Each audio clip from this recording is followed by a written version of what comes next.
కాళేశ్వరం అవకతవకల మీద రాష్ట్ర ప్రభుత్వం తీసుకున్న కీలక నిర్ణయం మీద మాజీ మంత్రి జీవన్ రెడ్డి స్పందించారు. సిట్ లేదా సిబిసిఐడి ద్వారా విచారణ జరిపే అవకాశం ఉన్నప్పటికీ అవి రాష్ట్ర ప్రభుత్వ పరిధిలో ఉన్న సంస్థలేనని ఆయన గుర్తు చేశారు. అయితే అపోహలకు తావు ఇవ్వకుండా పారదర్శకత కోసం సిబిఐకి అప్పగించడం హర్షణీయమని అభిప్రాయపడ్డారు. రాజకీయ కక్షపూరిత ఉద్దేశం ఉంటే రాష్ట్ర సంస్థలకే అప్పగించేవారని, కానీ పారదర్శకతను కాపాడాలనే ఉద్దేశంతోనే ఈ నిర్ణయం తీసుకున్నారని జీవన్ రెడ్డి హర్షం వ్యక్తం చేశారు.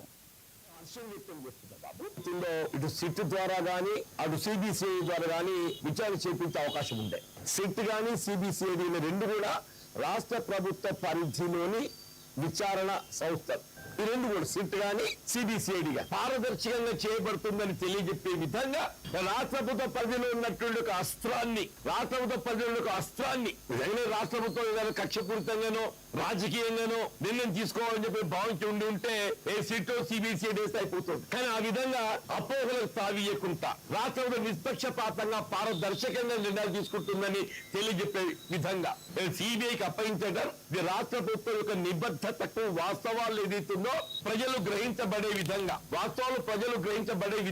కేవలం ప్రకటనలకే పరిమితం కాకుండా చేతల ద్వారా దాన్ని నిరూపించబడే విధంగా సిబిఐకి అప్పగించారు. వన్ మస్ట్ అప్రిషియేట్ రాష్ట్ర ప్రభుత్వం కాంగ్రెస్ పార్టీ నిష్పక్షపాతకు, ట్రాన్స్పరెన్సీకి, పారదర్శకతకు నిదర్శనంగా వాస్తవాలు ఏదైతే ప్రజలు గ్రహించబడే విధంగా. ఇక్కడ సమస్య ఏంటంటే దోషి ఎవరని తేలడమే కాదు, వాస్తవాలు ప్రజలు గ్రహించాలి. దానికి అనుగుణంగా ఏదైతుందో నిర్ణయం ఉండబడే విధంగా సిబిఐకి అప్పగించడం ఇస్ రియల్లీ అప్రిషియబుల్.